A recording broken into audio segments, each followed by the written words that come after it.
ഹേ friends, ഇന്ന് ഞാൻ എൻ്റെ നൈറ്റ് സ്കിൻ കെയർ റൊട്ടീനാണ് കാണിക്കാൻ പോകുന്നത്. ഫസ്റ്റ് ഓഫ് ഓൾ ഞാൻ ഒരു സെറ്റാപ്പിൻ്റെ ക്ലൻസർ എടുത്തിട്ട് ഞാൻ എൻ്റെ ഫേസ് ക്ലെൻസ് ചെയ്യാണ്. അപ്പോൾ ഇത് നന്നായിട്ട് അബ്സോർബ് ചെയ്യുന്നവരെ നമുക്കൊന്ന് ക്ലെൻസ് ചെയ്തിട്ട് എടുക്കാം. എന്നിട്ട് ആഫ്റ്റർ വാഷ് ചെയ്തതിന് ശേഷം നമുക്ക് ടൂണർ അപ്ലൈ ചെയ്യാം. മിനിമലിസ്റ്റിൻ്റെ ടൂണറാണ് ഞാനിവിടെ യൂസ് ചെയ്യുന്നത്. ഇതാകുമ്പോൾ കുറച്ച് എന്താ പറയുക, നമ്മുടെ ഫേസിലുള്ള പോർസ്, അതുപോലെ നോസിൽ കുറേ പോർസ് കാര്യങ്ങളൊക്കെ ഓപ്പൺ ആയി കിടക്കും. അതൊന്ന് റെഡ്യൂസ് ചെയ്യാൻ ഇത് ഹെൽപ്പ് ചെയ്യും.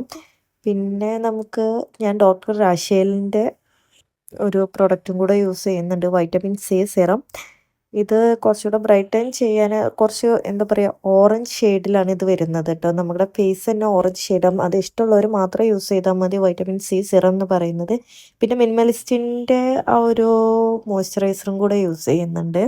ഇത് കുറച്ച് നല്ല സ്കിന്ന് ഗ്ലോയിങ്ങും ബ്രൈറ്റനിങ്ങും കിട്ടാനും കുറച്ചുകൂടെ ഹെൽപ്പ് ചെയ്യുന്നുള്ളതാണ്. വേറെ ഏത് ബ്രാൻഡ് ഞാൻ ചേഞ്ച് ചെയ്താലും ഈ ഒരു മിനിമലിസ്റ്റിൻ്റെ മോയ്സ്ചറൈസർ ഞാൻ ചേഞ്ച് ചെയ്യാറില്ല. കുറച്ചുകൂടെ എനിക്ക് ബെറ്റർ ആയിട്ട് തോന്നിയിട്ടുള്ളത് ഇതാണ്. പെരന്ന് യൂസ് ചെയ്തിട്ടില്ലെങ്കിൽ നമ്മൾ മോയ്സ്ചറൈസർ മസ്റ്റായിട്ട് നമ്മൾ യൂസ് ചെയ്യാൻ ശ്രദ്ധിക്കാം. സ്കിന്നിലുള്ള ചുളിവുകളും റിങ്കിൾസും കാര്യങ്ങളൊക്കെ റെഡ്യൂസ് ചെയ്യാനും മോസ്റ്റായിട്ട് ഹെൽപ്പ് ചെയ്യുന്ന ഒരു സാധനമാണ് മോയ്സ്ചറൈസർ എന്ന് പറയുന്നത്. ലാസ്റ്റാണ് ഞാൻ ശ്രദ്ധിച്ചത്, ലിപ് ബാം ഞാൻ യൂസ് ചെയ്തില്ല. അപ്പം അങ്ങനെ സെബാമിൻ്റെ ലിപ് ബാം യൂസ് ചെയ്തു. Okay, bye guys, bye bye.